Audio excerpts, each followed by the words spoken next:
शेतकरी कामगार पक्षाचा पनवेल आणि उरण तालुक्याचा वर्धापन दिन 1 ऑगस्ट रोजी जासईमध्ये. पनवेल उरणमध्ये शेतकरी कामगार पक्षाच्या बैठका संपन्न.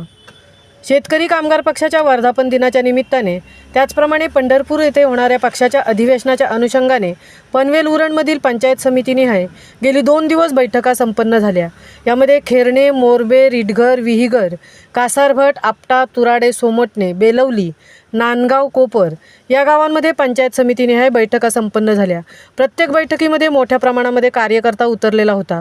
शेतकरी कामगार पक्षाचा वर्धापन दिन साजरा करत असताना यावेळेस 1 ऑगस्ट रोजी जासई येथे पनवेल आणि उरण तालुक्याचा वर्धापन दिवस साजरा केला जाणार आहे. त्याचप्रमाणे 2 ऑगस्ट आणि 3 ऑगस्ट या दिवसांमध्ये पंढरपूर येथे शेतकरी कामगार पक्षाचे अधिवेशन आयोजित केलेले आहे. याचे निमंत्रण देण्याच्या दृष्टीने आणि कार्यकर्त्यांशी हितगुज करण्याच्या दृष्टीने या बैठकांचं आयोजन करण्यात आले होते.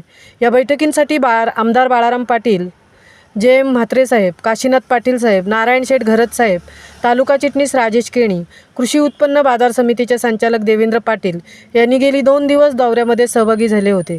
त्याचप्रमाणे पंचायत समितीने आहे तेथील जिल्हा परिषद सदस्य, पंचायत समिती सदस्य, आजी माजी सरपंच सदस्य, या मार्केट यार्ड संचालक, भातगिरणी संचालक, अर्बन बँकेचे संचालक आणि कार्यकर्ते मोठ्या संख्येने उपस्थित होते. जासई येथे साजरा केला जाणारा वर्धापन दिन मोठ्या उत्साहाने साजरा करण्याचा निर्णय शेतकरी कामगार पक्ष पनवेल उरणच्या वतीने घेण्यात आलेला आहे. त्याचप्रमाणे जासई येथे 1 ऑगस्ट रोजी ठीक 10 वाजता कार्यक्रमासाठी येण्याचे आवाहन बाळाराम पाटील साहेब यांनी कार्यकर्त्यांना केले आहे. प्रत्येक विभागानुसार तेथील समस्यांवर तीसुद्धा चर्चा घडली जाणार आहे. महामुंबईसह मिलिंद खारपाटील, पनवेल.